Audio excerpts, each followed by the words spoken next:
Boa noite, povo de Deus. Ixi, tá meio fraco. Boa noite, povo de Deus. Graça e paz seja com todos. Amém, glória a Deus. Quantos estão felizes aqui por estar na casa de Deus? Diga amém. E esse amém não convenceu não, viu? Acho que depois da pizza vai melhorar. Quantos estão felizes por estar na casa de Deus? Diga amém. Glória a Deus, é isso mesmo. Depois, se puder apagar essa luz aqui, viu? Para focar um pouco nos slides aqui, essa da frente. Bom, pessoal, o tema de hoje é anabolizados. Anabolizados. A turma aí do CrossFit aí da academia, cadê? Diga amém. Ixi, diminuiu drasticamente, né, o som. Essa turma não tá cuidando do corpo não, hein? Brincadeiras à parte, pessoal. Vamos abrir a Bíblia em Salmos capítulo 37. Salmos capítulo 37, a partir do versículo 1. Diz assim: Não te indignes por causa dos malfeitores, nem tenhas inveja dos que praticam a iniquidade, pois eles em breve definharão como a relva e murcharão como a erva verde. Confia no Senhor, faze o bem, habita na terra e alimenta-te da verdade. Agrada-te do Senhor e Ele satisfará os desejos do teu coração. Entrega o teu caminho ao Senhor, confia nele e o mais Ele fará. Fará sobressair a tua justiça como a luz, o teu direito como o sol do meio-dia. Descansa no Senhor, espera nele, não te irrites por causa do homem que prospera em seu caminho, por causa do que leva a cabo os teus maus desígnios. Deixa a ira, abandona o furor, não te impacientes. Certamente isto acabará mal, porque os malfeitores serão exterminados. Mas os que esperam no Senhor possuirão a terra. Feche os olhos. Querido Deus e eterno Pai, estamos aqui nessa noite para aprender aquilo que o Senhor quer nos transmitir. Não queremos aprender, Pai, um conjunto de conhecimentos aleatórios, não. Queremos entender a mensagem que o Senhor quer nos transmitir nessa noite. A mensagem não precisa ir de encontro ao meu ego, mas ela precisa me confrontar para trazer a real mudança no meu caráter, a real mudança no meu ser. Sabemos que somos mortais, falhos, pecadores, limitados, mas sabemos que dentro de nós habita um Deus grande demais e consegue fazer esse milagre ser real, que é um Deus maior do que eu habitar em mim mesmo. E muito obrigado, Pai, por escolher a minha vida como a tua casa. Obrigado por escolher a vida desses jovens, desses adolescentes como a tua casa. Nos sentimos honrados e pedimos que o Senhor transmita aquilo que o Senhor quer falar conosco e nos ajude a ampliar um pouco mais a fronteira do nosso conhecimento, para crescermos na graça e no conhecimento. Hoje e sempre. Amém. Bom, o tema de hoje é anabolizados. Tá, naquele vermelhinho ali, está escrito assim, a sociedade e seus atalhos. Né? Não dá muito para enxergar porque nosso projetor não é tão high-tech. Mas o que acontece? Esse tema, eu gosto de explicar o porquê que eu tive essa ideia. Eu estava na academia, ali em Nova Contagem. Não parece não, mas eu malho. Já há 3 anos. Eu estava na academia, malhando e conversando com o meu professor, o Denilson. E a gente conversa direto. E eu fiz uma pergunta a ele. Eu falei, por que tem umas pessoas muito grandes, musculosas, até monstruosas, mas às vezes elas levantam a mesma quantidade de peso que pessoas que não aparentam essa monstruosidade, vamos dizer assim. Aí ele me explicou que ali no contexto da academia tem muita pessoa anabolizada. E eu nunca tinha ouvido essa palavra. Falei, interessante, anabolizada? Aí ele que faz uso de esteroides, hormônios, anabolizantes. Eu falei, interessante. E nisso me deu um despertar. Porque hoje nós vivemos numa sociedade, o quê? Anabolizada. uma sociedade que pula etapas, uma sociedade que não suporta processos, uma sociedade que sempre quer pular, sempre quer avançar as etapas e chegar lá na frente mais rápido. E essa pressa toda faz com que a nossa sociedade tropeça, tropeça e tropeça. Então, isso foi de encontro ao meu coração. Eu falei, interessante. Eu tenho que trazer isso para a juventude, eu tenho que trazer isso para as pessoas que estão ali comigo. Porque se essa mensagem não falar com eles hoje, pode falar com eles daqui a 10 anos.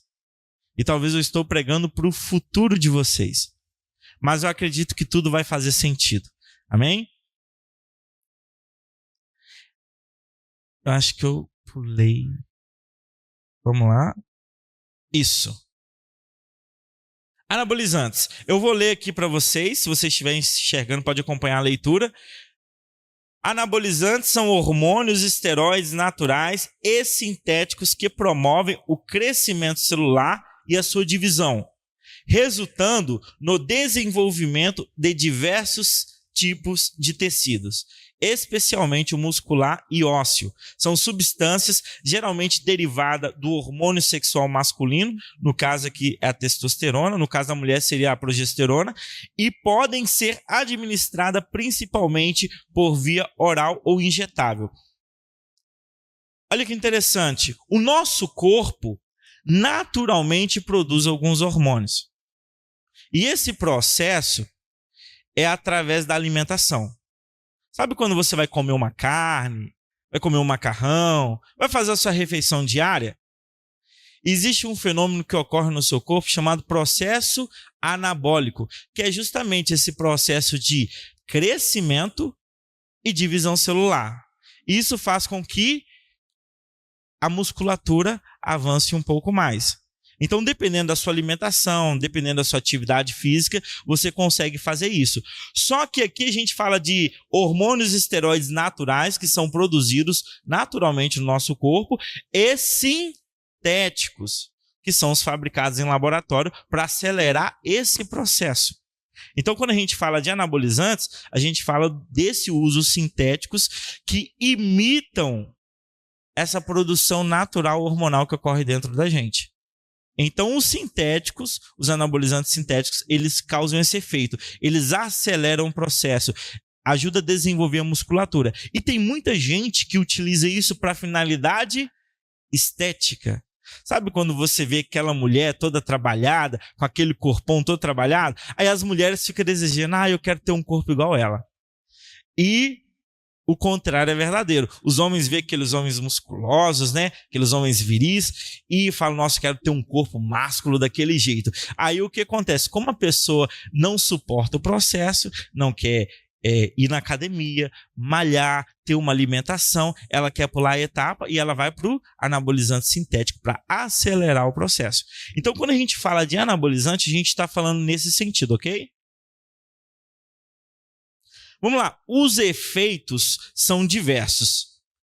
Tremores. E olha que engraçado, eu converso com pessoas lá da academia que do nada deu um salto existencial corporalmente falando, né? Em menos de 6 meses. Aí eu pergunto, cara, você tá usando anabolizante? Aí o cara fala assim, não uso não. Aí, só que quando você vê, olha pra mão do cara, a mão do cara tá assim, ó.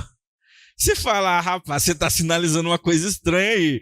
Aí uns falam, do nada, cara, começou a dar umas espinhas no meu corpo. Então, são efeitos que vão dando no corpo como efeitos colaterais do uso de anabolizantes. Então, ó, tremores, acne severa, retenção de líquidos, dores nas juntas, aumento da pressão sanguínea, tumores no fígado e pâncreas. Vamos lá, próximo. Alterações nos níveis de coagulação sanguínea e de colesterol, aumento da agressividade, que pode resultar em comportamentos violentos e muitas das vezes também em consequências trágicas. Agora vamos lá, efeito nos homens. Na homaiada que está aí, vamos lá. Redução da quantidade de esperma, calvície. Gente, só explicar um negócio. Eu tô ficando calvo, mas eu não uso anabolizante não, viu? É genético, então, por favor, não suspeitem mal. A Bíblia fala que pecado suspeita mal do próximo. Vamos lá. Crescimento irreversível de mama. Isso daqui é caixa torácica, não é mama não. Impotência sexual. Então, cuidado aí, garotada. Vamos lá. Efeito nas mulheres. A produção de testosterona sintética geralmente causa características masculinas. E uma dessas é o engrossamento de voz. Então você já viu aquela mulher que tinha voz feminina e do nada ela engrossou a voz? Possivelmente é o uso de anabolizante. É crescimento de pelos no rosto, no corpo, redução dos seios, irregularidade, interrupção das menstruações. Gente, esses hormônios sintéticos, eles causam um desregulamento do corpo inteiro do organismo. Seu organismo vira do avesso. E você tem que aprender a lidar a partir daí. Eu vou citar alguns exemplos aqui. O primeiro, eu não sei se eu vou saber a pronúncia correta, mas eu acredito, o meu inglês é super avançado, é Andrews Munzer. Deve ser alguma coisa assim. Foi um fisiculturista profissional da Áustria e reconhecido pelo seu nível de gordura corpórea extremamente baixo. Olha o corpo do camarada, gente. Não sei se vocês dão para ver, mas tem muita definição aqui. O ombro do cara parece uma cebola, cheio de camada. Aí, não, sério. Só que ele fazia abuso de uso de anabolizantes. Vamos ver aqui a história dele. No início, era apenas mais uma dor de estômago. E Munzer deu pouca atenção. Mas ela continuou voltando. Ela quem? A dor de estômago. Ele começou a mencionar isso para alguns amigos da academia. Tentou algum tratamento que fortaleceria seu revestimento do estômago. E Munzer usava muito, eu não vou saber pronunciar isso, mas eu acho que é Nubank, alguma coisa, para aguentar, Nubank? Quem falou Nubank? Aí, para aguentar as dores de pré-contest e de treino. Então, o seguinte, esse Nubank aí é um remédio que ajuda a aliviar as dores do estômago. E esse pré-contest é o quê? É o período do treino do fisiculturista, antes da apresentação. Com isso, ele começou a ter tumores no estômago, mas quase não sentia dor, pois o remédio camuflava a sensação. A dor vinha e logo ia embora, mas com o tempo foi se agravando. Ele teve hemorragia durante um voo e houve pouso de emergência para que fosse levado ao hospital. Lá os médicos disseram que era um morto que andava e não acreditava como ele não sentia tudo aquilo se desenvolver diante do quadro que estava. Ou seja, o cara estava morto por dentro, mas andava. E ele usava remédios para maquiar a causa, as dores, para ele continuar treinando. E olha que curioso, na autópsia foram encontrados 50 comprimidos de Alotestin ainda não digeridos. Misericórdia. Esse Alotestin é justamente o anabolizante que ajuda a reduzir o nível de gordura corpórea. Então, ele tinha esse uso abusivo. E o que aconteceu?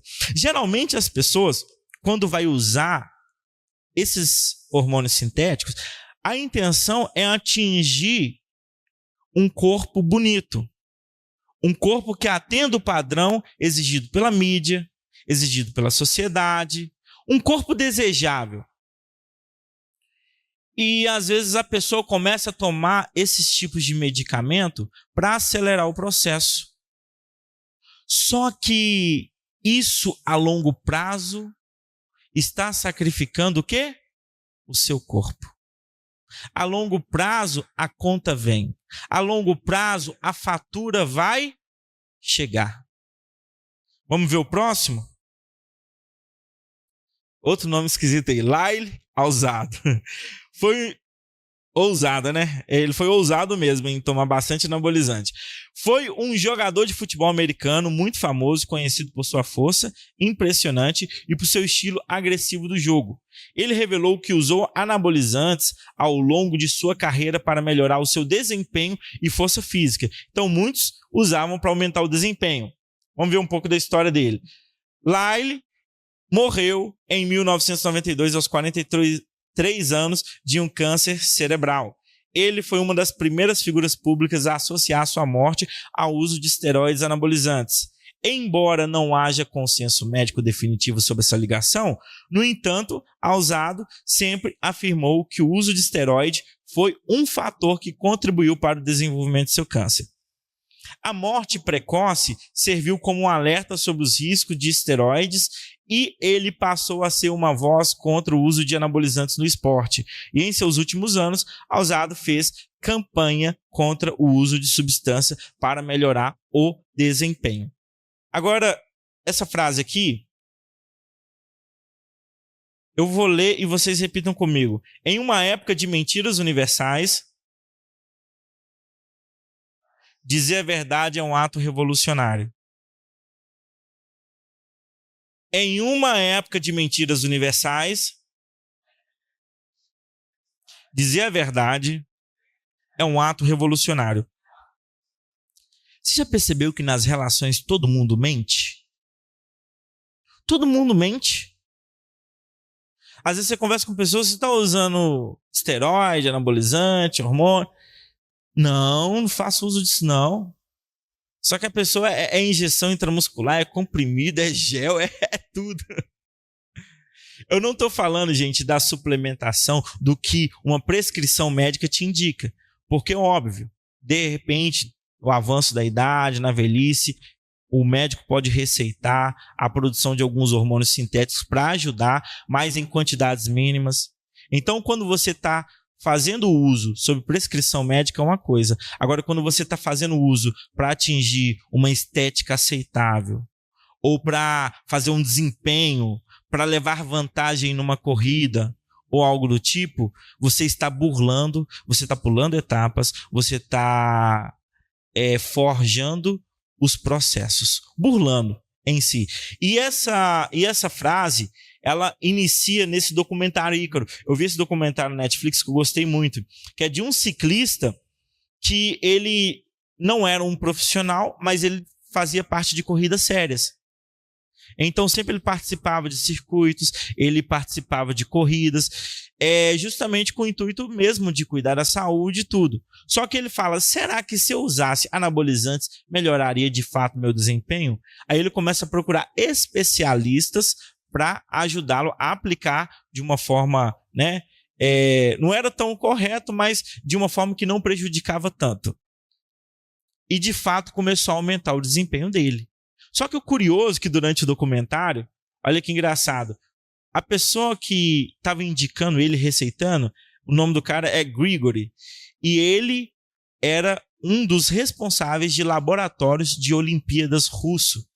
Então a maioria das Olimpíadas, onde tinha esses testes antidoping para ver se a pessoa estava drogada ou não, né, anabolicamente falando, para ver se essa pessoa estava burlando o sistema. Só que esse Grigory era o responsável por burlar os processos para que todos passassem no teste antidoping. Então o próprio governo russo estava fazendo o quê? Patrocinando a dopagem dos seus atletas para quê? Nas Olimpíadas trazer medalhas para o país.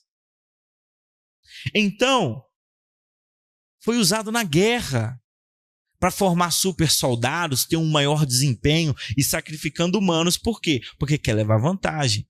Por quê? Porque quer pular etapas. Por quê? Quer trazer medalhas para o país. Porque quer formar super soldados.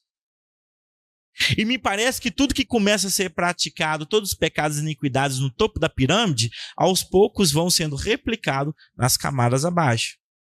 E aquilo que era usado em guerras, que era usado no atletismo, começa a ser usado em academias. Aí depois começa a ser usado nas ruas de Nova Contagem. Tá todo mundo dopado, tá todo mundo anabolizado. Então você percebe que aonde você olha tem alguém anabolizado. E os pecados que começam a ser praticados no alto escalão começam a ser replicados nas vias periféricas de Nova Contagem. É complicado isso. Só que esse pecado de burlar processos, de querer levar vantagem, de não se submeter às circunstâncias naturais, não é de hoje. É um pecado da humanidade. antes dos tempos bíblicos, nos tempos bíblicos, nos dias atuais e possivelmente no futuro. Vão ser repetidos, repetidos, repetidos e repetidos. É um ciclo. Vai sempre se repetir na história da humanidade os mesmos pecados: a cobiça, a avareza, a ganância. E o único que pode quebrar e romper todo esse ciclo é somente o Espírito Santo. Somente Ele. A gente vai ver uns exemplos de personagens bíblicos que também arrumaram seus atalhos. A turma bíblica não é tão santa não, viu? Eles também burlaram processos, eles também pularam etapas, e a gente vai ver alguns aqui. O primeiro é Abraão e Sara. Vamos abrir a Bíblia em Gênesis capítulo 15.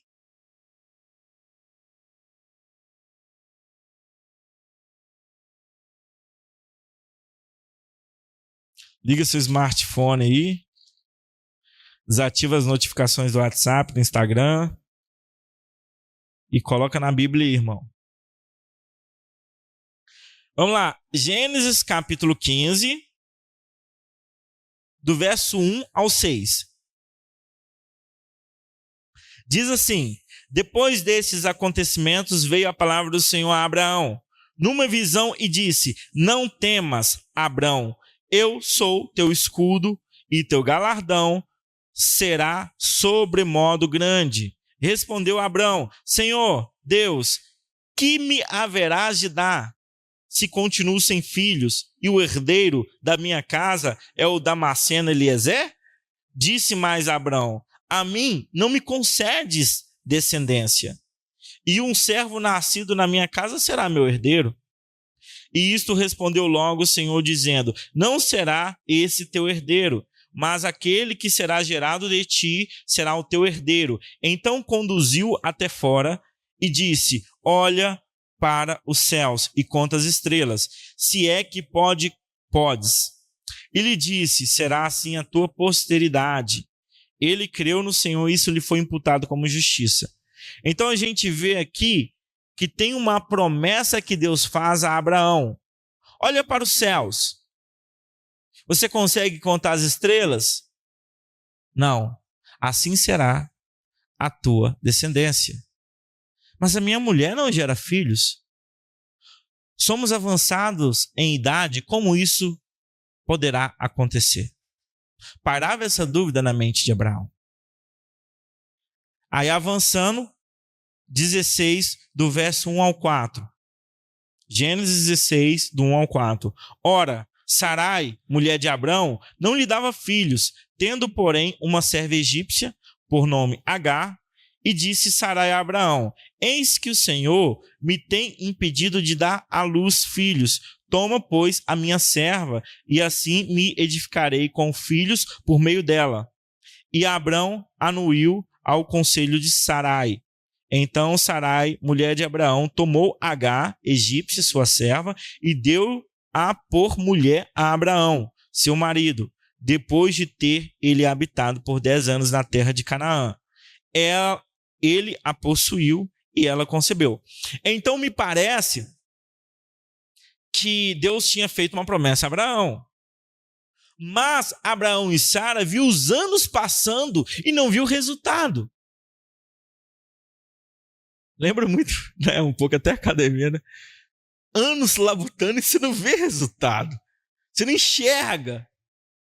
Aí você fala: deve ter um atalho. Aí de repente Sara: olha, Abraão, a promessa foi dada que você geraria. E se for por meio de outra mulher? Tem a Agar, minha serva.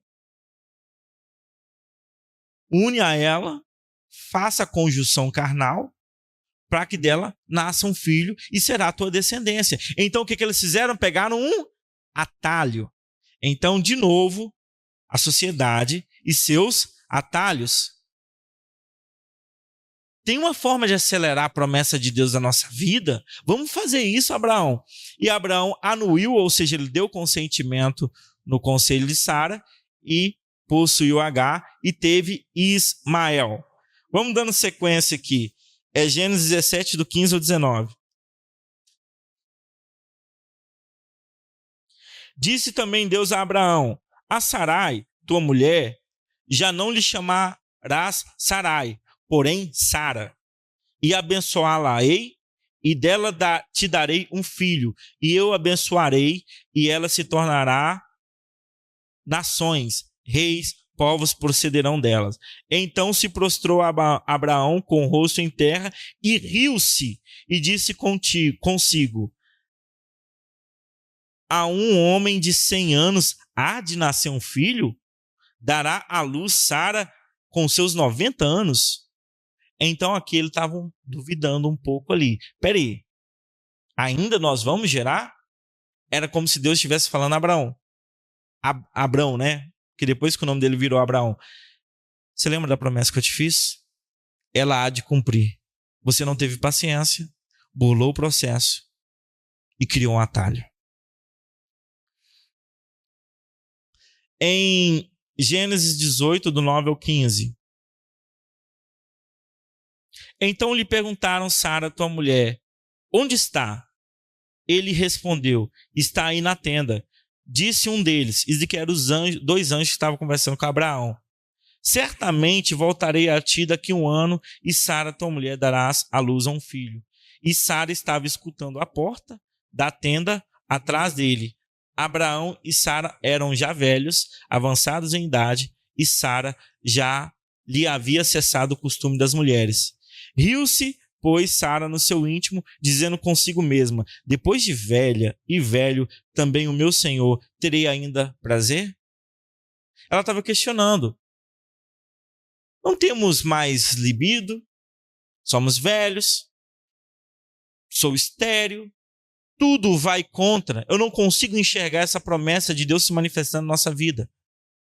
Só que ele falou: há de nascer um filho nesse ventre. E o nome dele será Isaque. E aqui eu escrevi o seguinte: a pressa por ver a promessa se cumprir fez Sarai e Abrão pegar um atalho que gerou uma catástrofe geracional que perdura até os dias de hoje. E se você ver na foto, Sara e Abraão estão segurando Isaque, na outra foto uma mãe segurando uma criança, por causa de bombas, por causa de guerras, soldados. E o que eu quero dizer com isso? Um problema que começou por causa de um atalho, até hoje perdura. E do que eu estou falando? Da guerra entre Israel e Palestina. A reivindicação de posse, não a aliança de Ismael, que é onde vem os descendentes da Palestina, não a herança de Isaque, da onde que vem a descendência de Israel. Então essas guerras que vemos nos noticiários de hoje em dia é consequência de um atalho que foi pegado lá atrás. É isso mesmo. Essa disputa de terras, reivindicação de fronteiras, aonde tem bombas, aonde tem tiros, crianças morrendo, destruição de prédios. Então, na hora que a gente está pegando um atalho, tá dando certo. Tá bom, tá legal, tá fluindo. Só que a gente não imagina as consequências futuras. Vamos ver o próximo, que pegou um atalho? Rei Saul. 1 Samuel. Quem quiser abrir, pode abrir. Quem não quiser abrir, pode estudar em casa, viu? É só anotar. 1 Samuel 13, do 8 ao 14. Esperou Saul 7 dias, segundo o prazo determinado por Samuel. Não vindo, porém, Samuel a Gilgal, o povo se foi espalhando dali. Então disse Saul: trazei-me aqui o holocausto, ofertas pacíficas, e ofereceu o holocausto. Mal acabara de oferecer os holocaustos, eis que chega Samuel. Saul saiu-lhe ao encontro para o saudar. Samuel perguntou: que fizeste? Respondeu Saul: vendo que o povo se ia espalhando daqui, e que tu não vinhas nos dias aprazados, e que os filisteus já tinham se juntado em Miquimás, eu disse comigo: agora descerão os filisteus contra mim em Gilgal, e ainda não obtive a benevolência do Senhor, e forçado pelas circunstâncias ofereci holocaustos. Então a gente vê que a impaciência, os atos precipitados do rei Saul fez ele pegar um atalho que impediu de perpetuar sua dinastia no poder e ter longa vida. Antes da guerra, o rei Saul tinham o hábito, os reis de Israel faziam isso, de oferecer sacrifícios e holocaustos a Deus, solicitando uma benevolência divina a favor deles na guerra. E o profeta estava atrasado. Se o cara perdeu tempo na Netflix, não sei, se o Uber não chegou, mas o cara estava atrasado. E o rei Saul, impaciente, não, eu mesmo vou oferecer o holocausto, mas era só legítimo por Deus que os profetas e os sacerdotes fizessem esse serviço. Mas a impaciência, a precipitação, eu vou pegar um atalho, eu mesmo farei, e depois eu falo com ele que foi por uma boa causa. Eu me justifico. Mas isso o impediu de se perpetuar a sua dinastia no poder. Tanto é que depois o cara lá que tocava a harpa para expulsar os espíritos malignos, Davi assume o trono. Então a gente vê que novamente atos impensados, precipitados, sugerem atalhos e atalhos levam a consequências.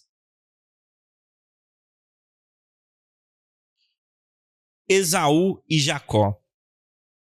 Eu não vou ler aqui porque eu acredito que o tempo está correndo.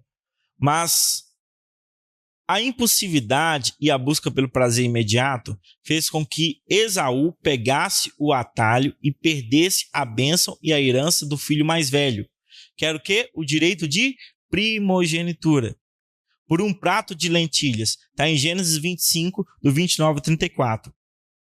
Esaú, perito em caça, chegou quase desfalecendo e com fome. E o seu irmão tinha acabado de preparar o seu irmão gêmeo, né, Jacó, porque eles nasceram juntos. Só que Esaú era mais velho. Nasceu primeiro. E ele estava com muita fome. E Jacó, esperto, falou: olha, eu te dou esse prato de lentilhas se você me vender o direito de primogenitura. Talvez aqui ninguém está entendendo. O que é o direito de primogenitura? É o direito do primeiro filho, que era a fortuna da família, as heranças materiais, físicas e heranças também espirituais. Então, Esaú tinha algo de grande valor, só que ele trocou por um prazer imediato. Só que ele trocou por algo que satisfaria ele naquele momento, desconsiderando todo o valor espiritual da bênção do primeiro filho. Então, quando a gente vê Abraão, Isaac e Jacó, os patriarcas, deveria ser Abraão, Isaac e Esaú. Só que ele vendeu o direito da primogenitura. Então é Abraão, Isaac e Jacó. Ele tinha o dobro da fortuna. Ele é o primeiro. Depois que os pais falecessem, toda a fortuna, toda a riqueza iria para o primeiro filho. Então toda herança ele trocou ali por um prato de lentilha. E me parece que a geração que a gente vive é uma geração assim, que troca valores espirituais por coisas de valores físicos, que troca a eternidade por um prato de lentilha. Nós, muitas das vezes, agimos dessa forma. Trocamos coisas espirituais e eternas por coisas passageiras, obediência pela desobediência, justiça pela injustiça. E vamos repetindo de maneira cíclica a mesma história de Esaú e Jacó. Nós trocando coisas de valores espirituais por coisas materiais.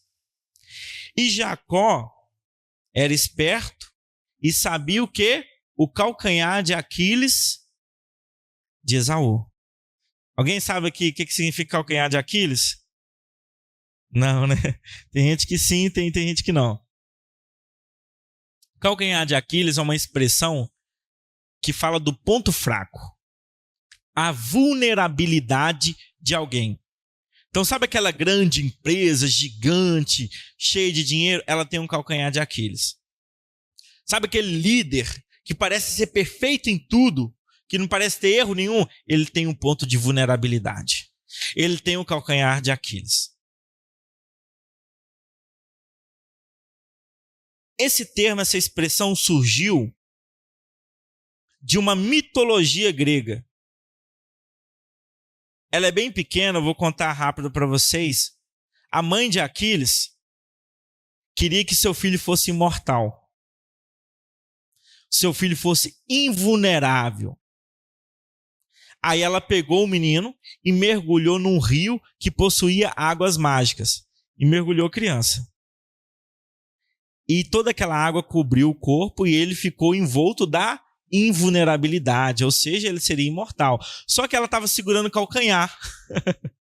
O calcanhar ficou sem ser tocado pelas águas, logo o calcanhar de Aquiles era o seu ponto fraco. E Aquiles foi considerado como se fosse um Sansão. O cara não perdia a guerra. Ia, matava todo mundo, derrotava. Os gregos estavam se servindo muito bem da força do seu esplendor. Só que ele foi atacado emocionalmente porque um dos líderes, Agamenon, tomou a mulher que ele tinha ganhado como troféu em uma guerra. Pegou o brinquedinho do cara, vamos se dizer assim. Ele ficou chateadinho, saiu da guerra e falou que não ia ajudar mais. Aí os gregos começaram a perder para Troia. E nisso, o que acontece? E um dos amigos dele morre na guerra e ele volta desesperado para tomar a guerra, só que a guerra já tinha avançado bastante. E no desespero, tentando vencer, ele desprotege o seu ponto de vulnerabilidade, o calcanhar. E o seu inimigo mira a flecha e solta. E, de acordo com a mitologia grega, essa flecha é guiada pelo deus Apolo, que pega justamente no calcanhar. O ponto de vulnerabilidade de Aquiles. Aí eu te faço uma pergunta. Qual é o seu calcanhar de Aquiles? Qual é o seu ponto de vulnerabilidade? Saiba que o inimigo está mirando as flechas dele lá. O inimigo está direcionando a flecha no calcanhar de Aquiles. E simplesmente solta. Só que o engraçado é que o calcanhar de Aquiles, o ponto de vulnerabilidade dele, físico, era o calcanhar. Mas ele tinha outro calcanhar no seu lado emocional. Porque o principal calcanhar de Aquiles seria o orgulho. Ele não sabia lidar com as emoções. E isso fez com que chegasse até a morte. E a minha pergunta para você para você refletir nisso, qual é o seu calcanhar de Aquiles? Qual é o seu ponto de vulnerabilidade? Aonde o inimigo está mirando as suas flechas e aonde você pode cair, até chegar à morte.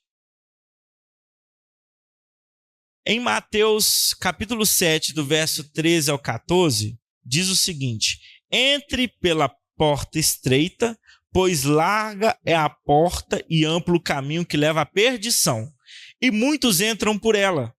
Como é estreita a porta e apertado o caminho que leva à vida, são poucos os que a encontram. Quem disse isso?